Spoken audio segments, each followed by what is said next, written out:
tidak bisa menyembunyikan diri, tetapi kita harus menjadi terang yang bercahaya di depan orang, supaya pada waktu mereka melihat terang Tuhan ada di dalam kehidupan kita, maka mereka akan memuliakan Tuhan yang ada di surga.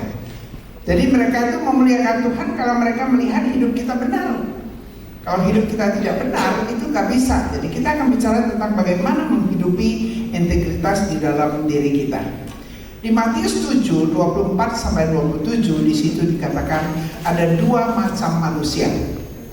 Manusia yang bijak adalah yang membangun rumahnya di atas batu yang kokoh, yang keras, yang kuat, yang teguh, supaya pada waktu kalau ada hujan datang, ada angin datang, ada hembus, maka rumah itu tidak goyah. Tetapi kalau orang yang bodoh, mereka itu membangun rumahnya di atas pasir. Begitu ada angin, begitu ada ombak, itu rumah jatuh. Nah, orang yang memiliki integritas adalah yang membangun kehidupannya di atas batu karang yang keras, yang teguh, sehingga ada angin apapun yang datang menerjang, itu tidak akan mengganggu kehidupan dia. Kalau kita mau belajar tentang ini, sebenarnya sangat luar biasa. Dikatakan, siapa sih sebenarnya yang membangun rumah itu di atas pasir? Siapa?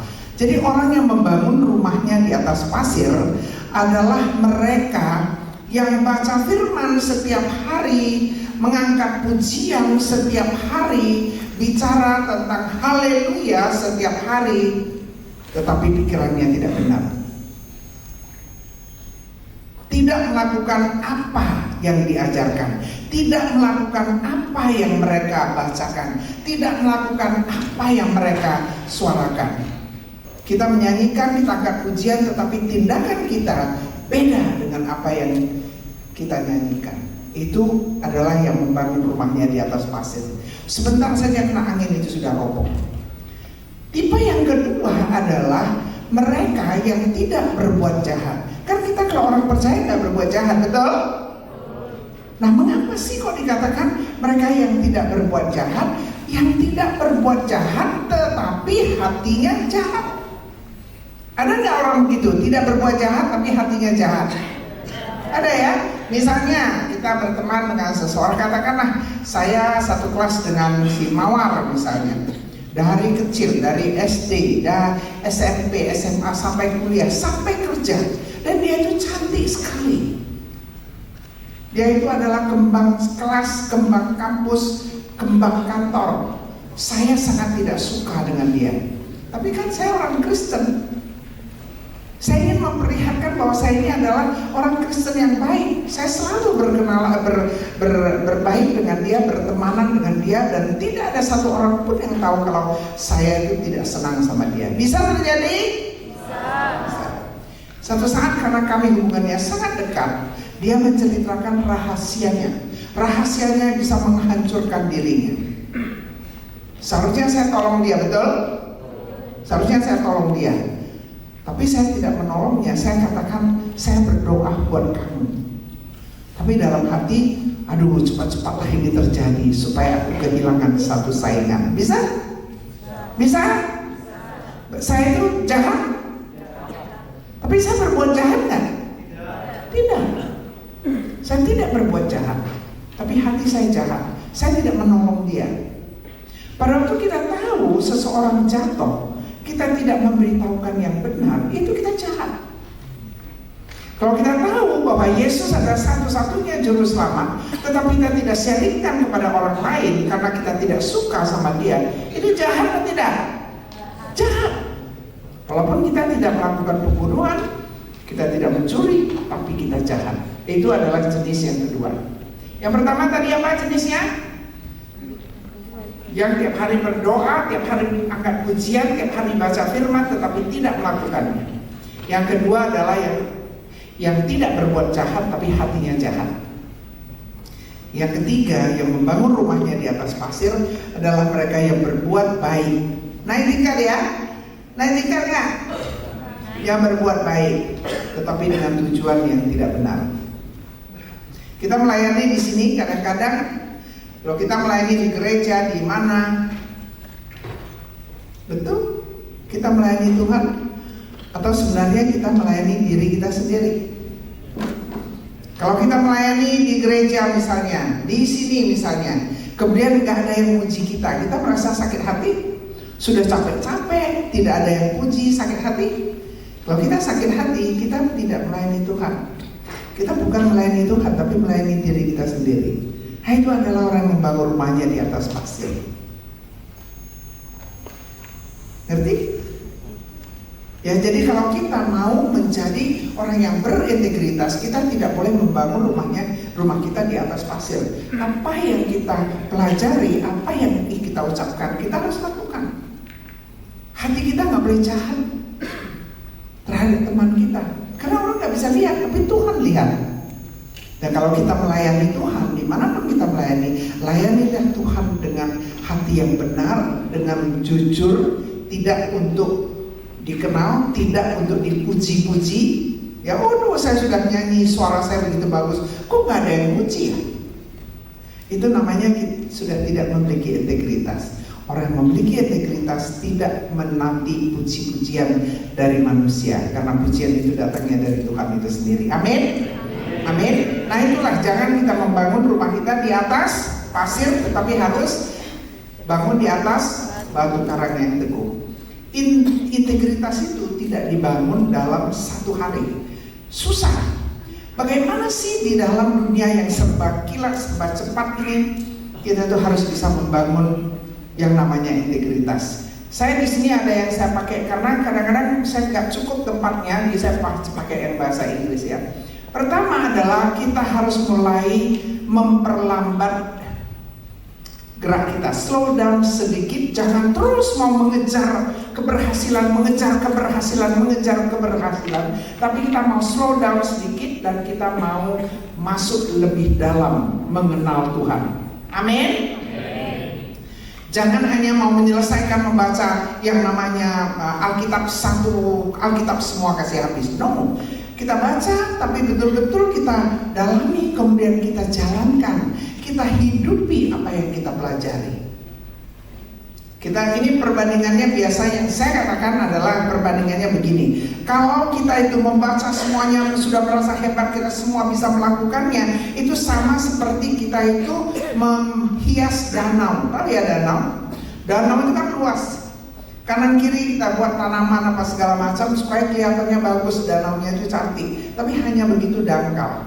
Yang kita mau adalah seperti sumur, dalam, betul-betul mengenal apa yang Tuhan mau kita lakukan. Mengenal Tuhan yang benar, yang mengajarkan kita yang benar, apa yang Tuhan mau. Tuhan tidak perlu Anda menjadi orang hebat. Yang Tuhan mau adalah apa yang Anda pikirkan menyenangkan Tuhan, apa yang Anda lakukan menyenangkan Tuhan. Jadi kita harus go deep, kita boleh sedikit slow, tetapi kita harus go deep. Ingat ya, harus go deep, harus betul-betul lebih dalam, lebih mengenal Tuhan. Yang kedua adalah mendapat makanan rohani setiap hari. Siapa yang setiap hari baca firman? Angkat tangan.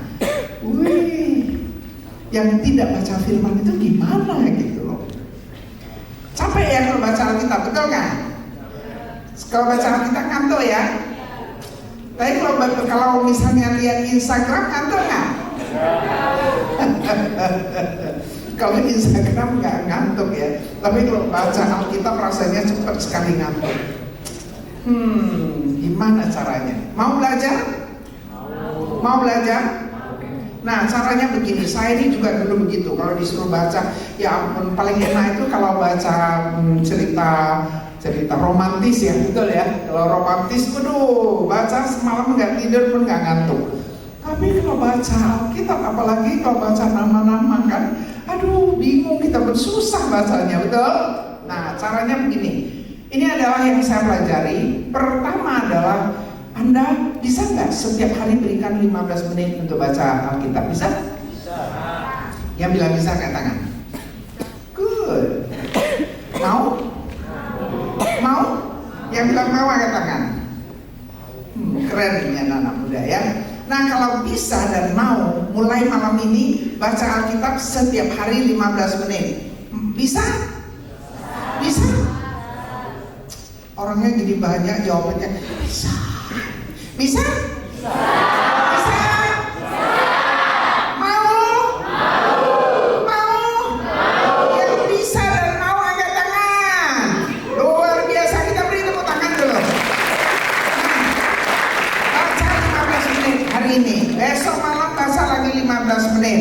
Kadang-kadang setelah 3-4 hari kita bosan, betul? Bisa nggak teruskan baca sampai 4 hari? Bisa? Mau? Bagus. Janji? Bagus, luar biasa. Nah, teruslah baca sampai 7 hari. Berapa hari? 7 hari. Bisa? Mau? Bagus. 7 hari ya. Kalau sudah 7 hari, itu sudah menjadi kebiasaan Anda. Rasanya sudah bisa lewat 7 hari. Nah, kalau sudah bisa 7 hari, teruskan sampai berapa hari? 21 hari. Bisa? Bisa? Kok suaranya jadi berkurang ya? Bisa nggak baca firman setiap hari sampai 21 hari? Mau apa tidak? Tepuk tangan dulu kita semua. Itu betul-betul sudah menjadi kebiasaan. Kalau Anda tidak baca, Anda merasa ada kekurangan. Ada kekurangan. Sama seperti kita kalau mau makan, kalau belum doa rasanya belum benar, betul nggak? Jadi ini udah didoakan ini di ruang umum. Yuk mari kita makan, yuk kita doakan, kita sambut betul-betul diberkat dari Tuhan dalam nama Tuhan Yesus. Amin. Kita pegang nasi, kita pegang ini, kita doa lagi nggak? Doa lagi. Karena rasanya kalau ada pegang makanan itu kalau nggak doa rasanya ada salah, betul? 21 hari Anda terus baca itu Alkitab, itu sudah akan menjadi kebiasaan Anda. Bisa? Nah, kalau sudah bisa 21 hari, Anda bacalah sampai 90 hari. Berapa lama? 90 hari. Bisa? Bisa? Mau? Angkat tangan yang mau.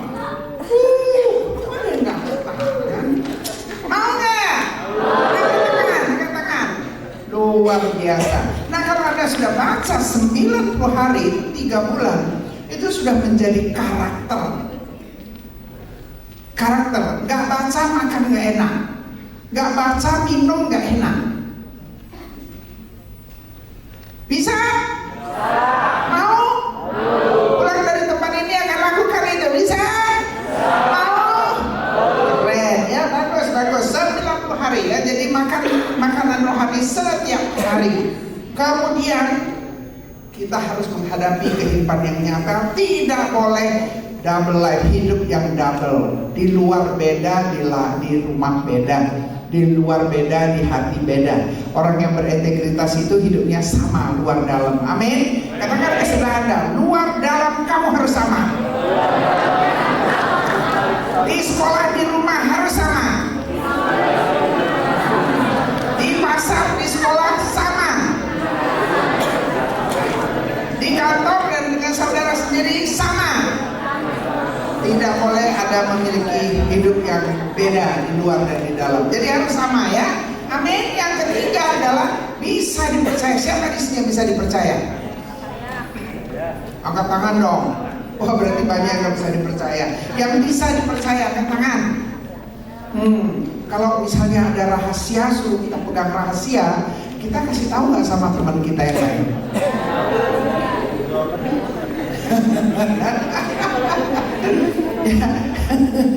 Kita harus bisa dipercaya.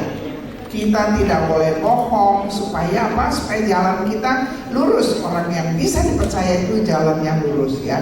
Saya hari ini 83 tahun. Saya sangat sukacita karena saya bukan mengatakan saya sempurna. Saya banyak salah di sana sini. Saya minta ampun sama Tuhan kalau saya salah ya. Saya bukan manusia yang tidak pernah berbuat salah, tapi saya tahu Tuhan mengampuni saya, dan saya kalau sudah minta ampun tidak akan melakukannya lagi. Ya, tidak melakukannya lagi. Ya, harus bisa dipercaya. Nggak boleh bohong, nggak boleh bohong. Nah, kenapa sih kita mau bohong? Yang belum pernah bohong angkat tangan. Saya tanya lagi sekali. Yang pernah bohong angkat tangan. Nggak boleh berbohong ya. Tidak boleh berbohong, harus bisa dipercaya. Dan tidak peduli apapun tekanan kita harus jalankan sesuai dengan tujuan kita. Amin. Kalau kita punya tujuan, kita tidak peduli apapun tekanan itu. Saya tekanan berat sekali dalam hidup saya. Apakah di masa pernikahan saya, masa muda saya, masa kuliah saya, masa pekerjaan saya, usaha saya, pelayanan saya, banyak sekali tekanan. Tetapi saya terus melakukan apa yang menjadi tujuan Tuhan di dalam hidup saya. Dan perhatikan kehidupan digital kamu. Satu hari berapa lama, berapa jam Anda pegang HP Anda, atau komputer Anda, atau iPad Anda, atau apapun itu namanya. Harus ada batasnya. Kalau tidak, Anda akan tenggelam, Anda akan hilang di sana. Sayang sekali. Saya membutuhkan banyak sekali screen time. Tapi saya tahu ada saatnya saya tidak pernah membuka itu. Jadi ingat, Anda harus bisa mengontrol diri Anda untuk mempergunakan digital Anda. Amin. Siapa yang mau mengontrol waktu digital Anda? Terus luar biasa. Ingat, tidak semua yang kita lihat, yang kita baca itu penting. Kalau yang tidak penting kita lewatkan. Baca WA oke lah, karena kita mau tahu orang tua bilang apa, betul? Pacar bilang apa, benar? Benar ya, pendeta bilang apa, betul? Itu kita harus lakukan. Tapi ingat, kehidupan digital kita harus bisa dikontrol. Practical step, ini yang saya mau Anda pelajari. Apa yang harus kita bangun di dalam kehidupan kita, daily devotion kita baca. Pada itu kita membaca firman, apa sih yang kita lakukan? Kita baca, kita mau tahu apa sih yang Tuhan maksud. Jangan pernah berpikir, saya sudah baca ini, saya sudah pernah baca. Setiap kali kita baca firman yang sama, hasilnya bisa beda. Ya, jadi setiap hari kita harus membaca firman itu, mengulang kembali, pikirkan hari ini apa yang saya sudah lakukan yang tidak menyenangkan Tuhan. Apa yang aku akan ubah hari esok? Apa yang dikatakan firman kepada kita? Kita harus mengadakan refleksi yang jujur terhadap diri kita. Yang orang lain tidak tahu, tidak masalah, tetapi Tuhan tahu. Kita selalu bertanya kepada Tuhan, dan kita harus bisa dipegang janji kita. Kita harus bisa accountable. Kita harus bisa menjadi orang yang pegang janji, khususnya janji kita kepada Tuhan. Saya kemarin baru cerita waktu di atas kemarin, waktu dikatakan perusahaan membayar pajak yang benar, yang tidak benar dan sebagainya. Karena saya tahu saya tidak bisa melakukannya, saya tutup pabrik saya. Di sini siapa kalian yang setiap bulan pasti memberikan persepuluhan? Saya tahu di antara Anda mungkin yang masih dapat biaya dari orang tua, betul? Kalau dapat biaya dari orang tua 10% milik Tuhan, tahu kan? Tahu ya? Siapa memberikan persepuluhan?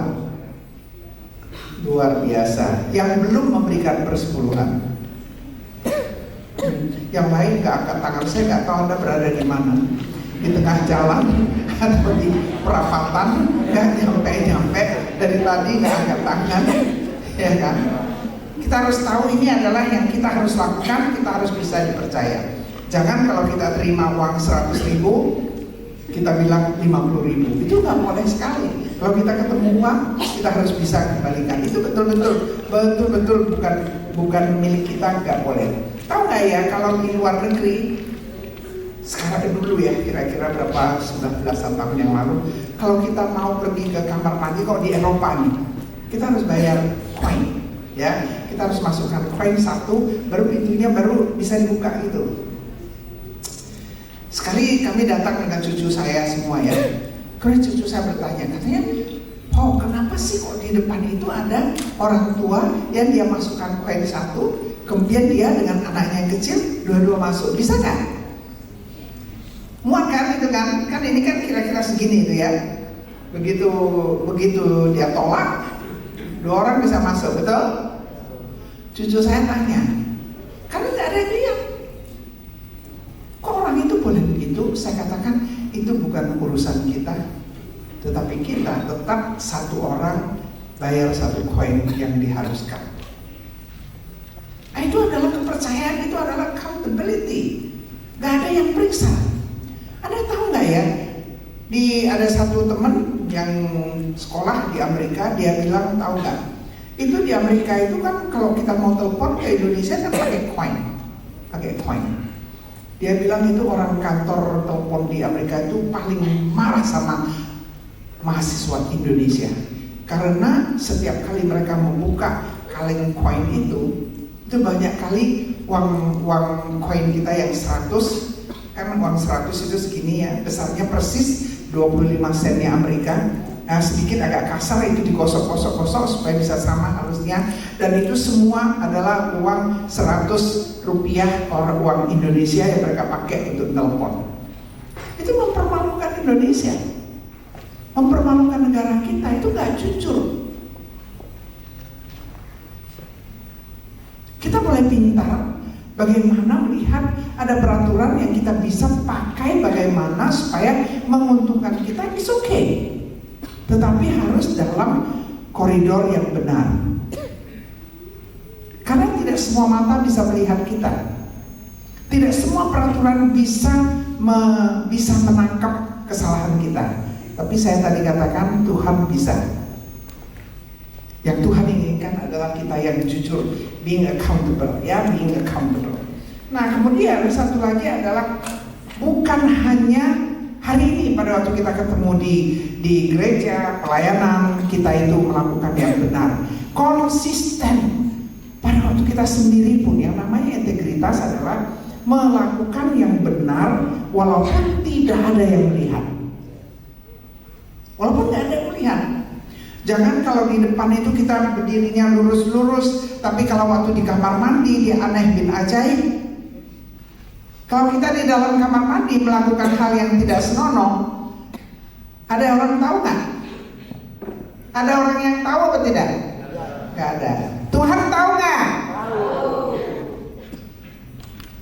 Jadi ingat, dimanapun kita berada, di balik tembok yang setebal apapun, kita harus berpikir benar, melakukan yang benar, dan ucapan yang benar. Kalau tidak, Tuhan melihat, ya. Harus konsisten.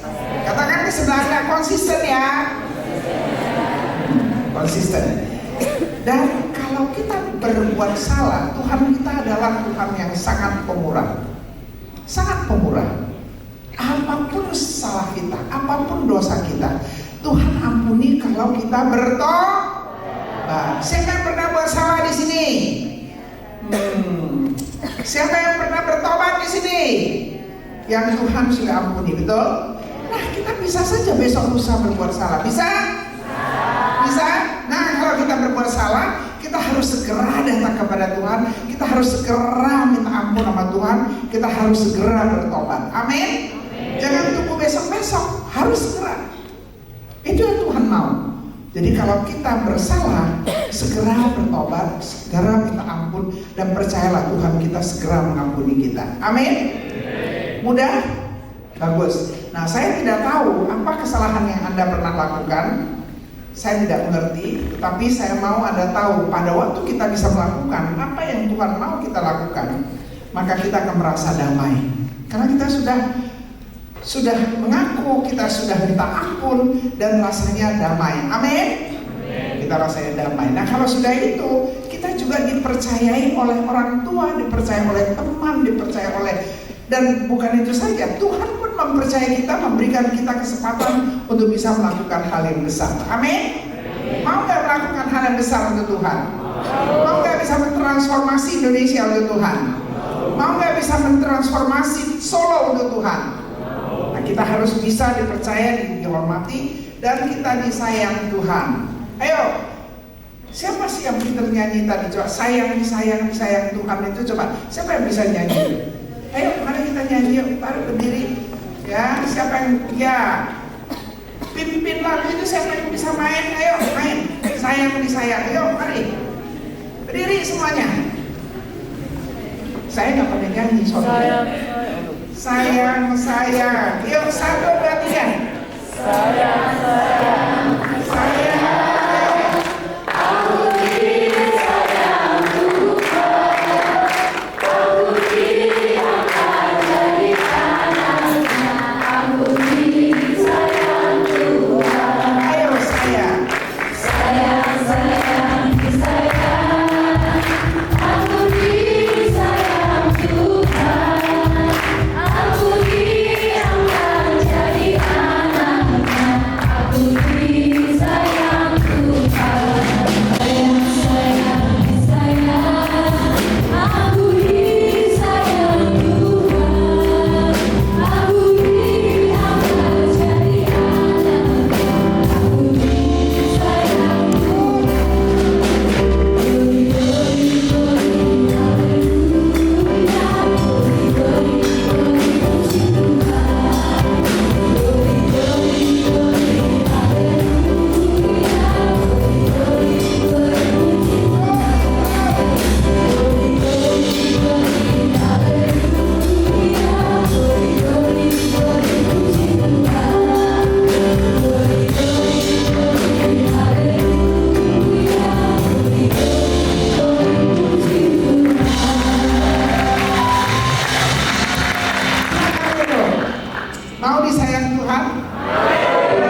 membaca firman Tuhan, berdoa untuk bangsa ini, berdoa untuk kota Solo. Kita setiap hari harus menjalankan kehendak Tuhan, harus bisa dipercayai supaya kita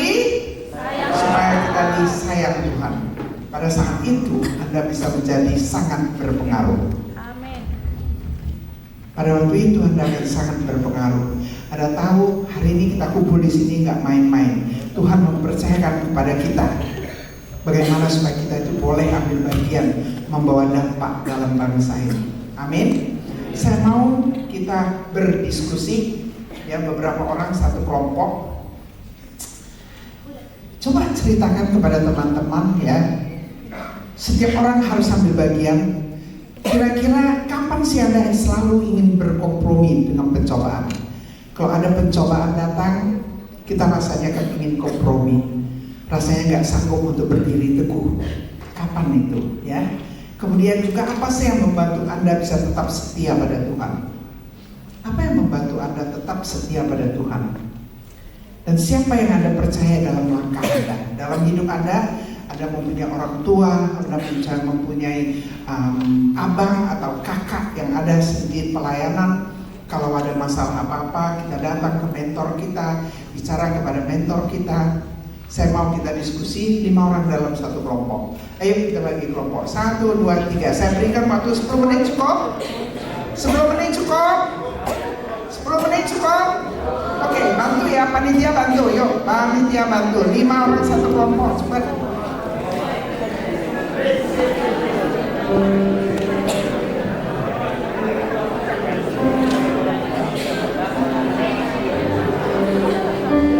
Bantu ya, panitia bantu. 5 orang satu kelompok, silakan.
1,5 menit. Silakan.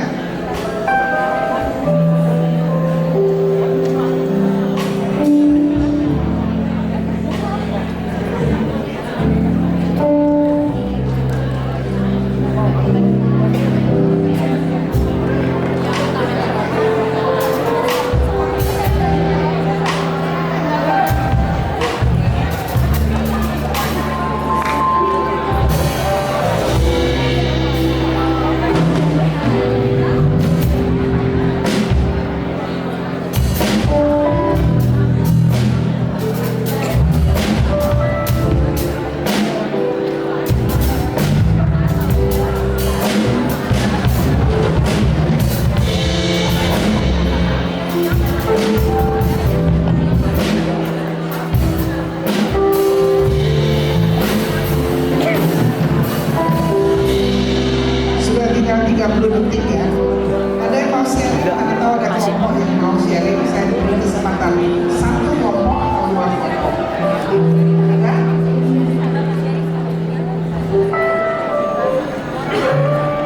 Ada, silakan angkat tangan. 2 kelompok ya.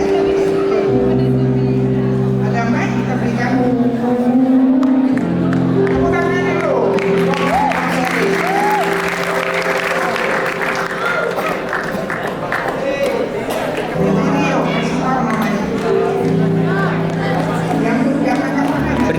Berdiri. Oke, shalom semua, selamat malam. Perkenalkan, nama saya Fajar. Saya orang Medan ya. Oke, saya Anda ingin berkompromi dengan percobaan. Kalau saya sih kadang setiap waktu. Kenapa? Setiap waktu. Walaupun saya mau sekolah terbelakang kitab atau saya sekolah di SMP, tapi kan berkompromi itu kan udah pasti setiap waktu, karena memang saya ditempa dari keluarga yang gitu-gitulah. Jadi kayak terkadang pikiran itu kan bisa menjadi suatu tempat atau secara tidak langsung apa yang pernah kita pikirkan itu bisa reaksi itu keluar secara langsung. Dan saya juga kadang berpikir kompromi dengan percobaan itu enak gitu, maksudnya Enak banget. namanya juga percobaan kan, kita bisa pasrah, bisa gitu, apalagi dengan kompromi. Karena saya juga kadang berkompromi dengan perasaan saya sendiri. Kenapa ya di asrama ini saya tidak bisa membawa pengaruh gitu? Kenapa saya tidak bisa menjadi orang yang berimpact di asrama? Kenapa saya selalu terbelakangkan gitu? Tapi di lain sisi juga saya kayak udahlah, gak apa-apa lah, mungkin gini aja, tinggal selesai 4,5 tahun gitu, gak apa kok. Dan yang kedua, apa yang membantu Anda tetap setia pada Yesus? Diri saya sendiri sih, karena kan papa saya Muslim dan saya kelahiran dari keluarga Muslim, dan saya sendiri yang memberanikan diri untuk percaya pada Yesus. Dan saya percaya bahwa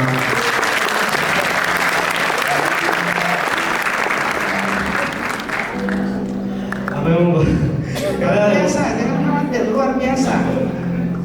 Kenapa saya bilang diri saya sendiri, saya pede gitu. Apa yang membuat saya percaya dan setia itu karena saya percaya gitu, papa saya pasti bisa juga ikut sama saya.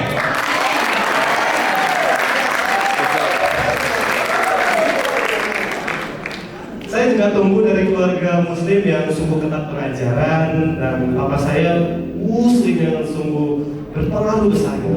Saya juga memiliki pengalaman yang dibilang cukup baik, karena keluarga itu tidak merestui saya untuk mengikut Yesus, dan saya mengikut Yesus dikarenakan saya bermain game. Ya, bermain game. Saya masuk ke sekolah SMP karena saya kenal salah satu dari kakak tingkat di SMP saya sekarang ini. Saya dari game. Itu saya dari game karena beliau sungguh berkata-kata lah. Berkata-kata itu baik, karena kan orang-orang bisa dibilang enak dengar itu paling best gitu. Jadi saya minta WhatsApp-nya, saya kenalan, tapi selama 3 tahun lah gitu. Beberapa 3 tahun saya kenalan, tapi saya nggak notice gitu. Saya masih di Muslim. Saya baru 2 tahun sih jadi Kristen, tapi saya udah dibaptis sekarang. Dan saya makan ya, kita beri.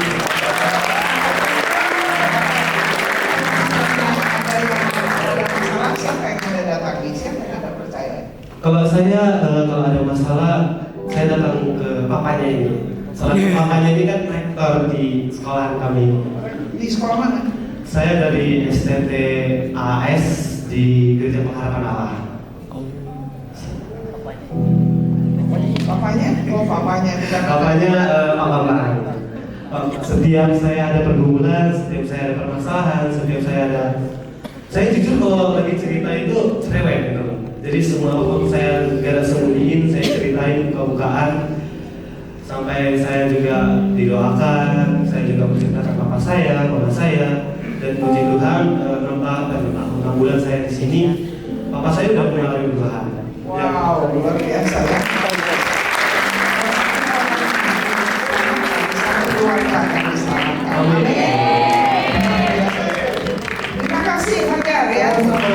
Ya, satu lagi. Fajar. Saya berikan kesempatan ke satu lagi. Kamu bisa tanya ada? Siapa? Yo, silakan. Yang mau sharing ya? Iya, enggak. Mau? Silakan ya, cepat jangan lama-lama. Nggak ada waktu kita. Sebentar waktunya udah habis. Dan sudah mau mengeluarkan menit-menit ini. Silakan. Ya, silakan. Tahu namanya ya.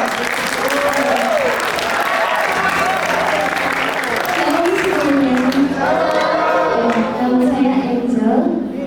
Wow, satu Fajar, satu Angel.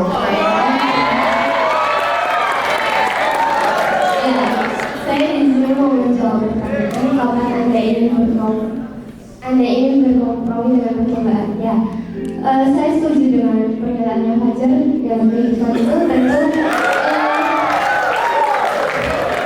tentu ada percobaan tersendiri. Nah, dari kalau saya juga dari Korsina, dalam kehidupan kita tentu ada gesekan dengan teman maupun apapun itu dalam bidang pelayanan. Tentu itu sebuah pencobaan tersendiri juga. Cuman balik lagi ke respon kita bagaimana untuk menanggapi dari pencobaan itu. Dan apa yang membantu Anda tetap setia pada Tuhan, yaitu kalau saya dalam pelayanan itu balik lagi ke standar masing-masing seseorang. Kalau saya menganggap tentang pelayanan itu cuma sebagai mencari muka, nah itu berarti dia tidak berpadan pada Tuhan, itu aja. Intinya kalau tetap setia pada pada Yesus, ya dengan diri kita sendiri, apakah diri kita sudah berpaut pada Tuhan, itu aja. Dan siapa yang Anda percaya dalam setiap langkah Anda? Kalau dalam kehidupan saya yang pertama Tuhan, hubungan pribadi dengan Tuhan, dan diri sendiri juga perlu. Bukan kalau lingkungan sih lebih ke fleksibel aja. Kalau lingkungan kita positif, tentu kita juga ikut positif.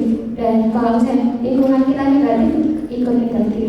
Itu tergantung perspektif kita. Kalau saya yang dipercaya itu beda-beda. Mungkin ada orang-orang yang percaya pada orang tua maupun siapapun itu, maupun pemimpin yang sudah dianggap keluarga sendiri, itu sendiri. Kalau saya berpandangan pada Tuhan dan diri sendiri. Sekian.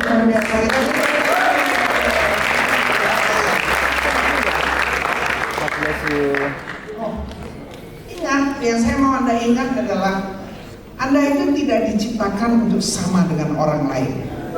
Ya, coba kita baca, yuk. Anda 1, 2, 3. Anda tidak diciptakan untuk sama dengan orang lain. Anda diciptakan untuk berbeda-beda bagi Kristus.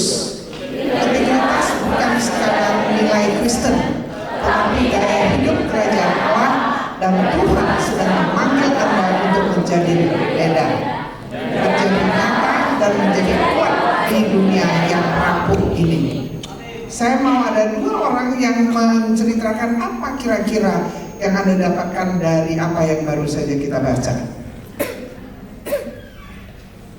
Silakan, siapa?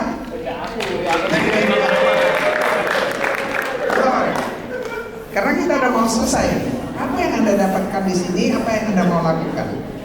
Yan, kamu nggak mau Yan? Ada? Tak video session Yan pada dia ngomong. Silakan.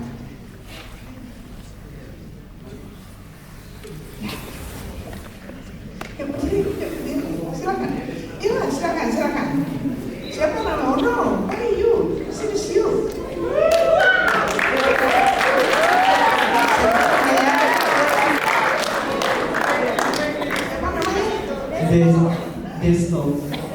Desto. Desto.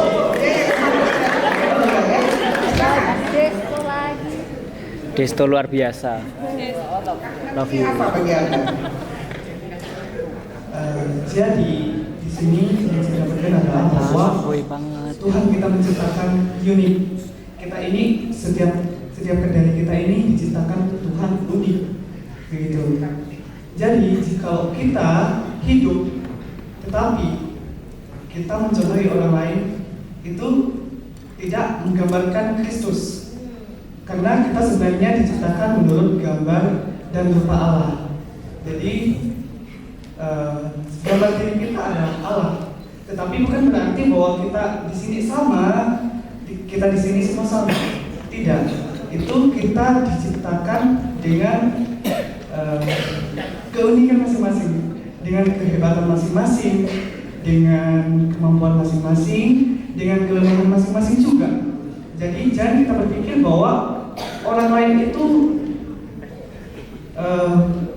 lebih baik dari kita. No, kita ini juga memiliki kemampuan tersendiri. Jadi tetap percaya bahwa kita ini adalah gambar Allah. Jadi jangan berpikir bahwa kita ini kurang, kita ini lemah. Ya. Kita sudah dipercayakan Tuhan oleh kemampuan yang cukup bagi kita. Gitu. Beda, ya, beda. Bagus. Satu lagi dari sini. Oh, semua dari ya, silakan. Silakan, tolong kasih mic-nya.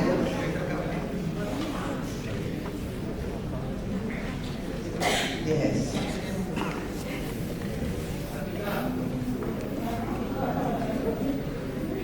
Wah, Cimato. Namanya? Halo, nama saya Aji. Hai Aji. Saya juga di sini sebagai orang yang merasa terberkati oleh Ibu yang akan tadi telah berkhotbah. Dan saya mengambil kesimpulan baik dari kata kalimat terakhir ini, dan saya mengambil kesimpulan kita ini adalah tubuh Kristus, yang dimana kita ini adalah ada yang menjadi tangan, ada yang menjadi hidung yang untuk bernafas, ada untuk menjadi businessman, ada yang untuk menjadi pelajar yang mungkin memberkati banyak siswa-siswa yang lain. Di sini banyak sekali kan saya lihat orang muda yang sekali bisa di semua bidang apapun, termasuk AI, kecerdasan buatan, tech semuanya. Nah, saya yakin dan percaya di sini semua dipakai Tuhan untuk hal yang tidak remeh-remeh. Jadi termasuk MDK ini ada untuk memfasilitasi setiap gereja-gereja yang di kota Solo, baik di luar Solo Raya, itu untuk kita menjadi tubuh Kristus. Saya bersyukur adanya MDK ini untuk memfasilitasi gereja-gereja yang ada, termasuk adanya youth player, ada yang usia-usia yang tua. Jadi saya yakin dan percaya Tuhan menaruh hati setiap orang-orang yang mungkin setiap kami yang ada, baik Ibu Ivon yang sedang memfasilitasi kami, itu untuk menggerakkan tubuh Kristus ini supaya karakter Kristus itu nanti nyata di dalam setiap kami. Amin.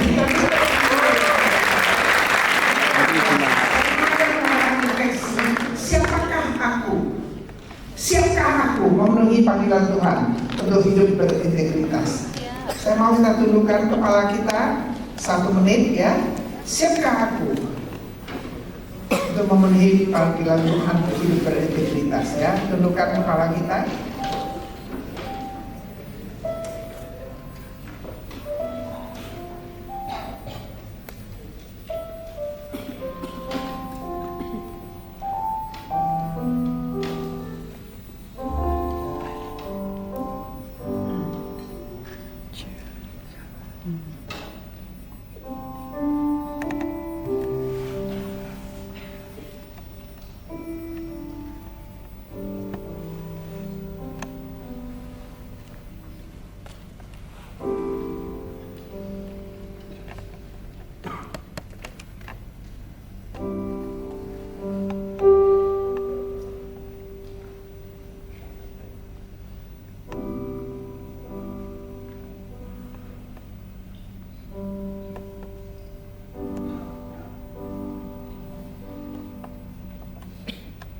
Saya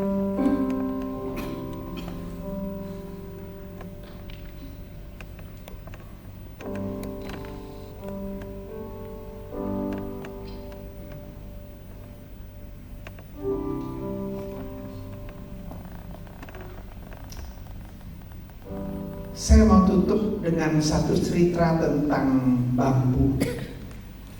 Untuk hidup benar berintegritas tidak mudah, tetapi bukan berarti tidak bisa. Kita bisa kalau kita mau. Saya mau Anda tahu bahwa Anda dipanggil di sini, datang ke tempat ini. Tuhan telah mempersiapkan Anda untuk menjadi orang-orang hebat, anak-anak Tuhan yang hebat yang bisa mengubah dunia ini. Tidak mudah. Saya mau Anda menonton ini, setelah itu kita selesaikan. Suaranya tidak ada ya?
Dikatakan ada seorang anak muda yang dia merasa gagal terus.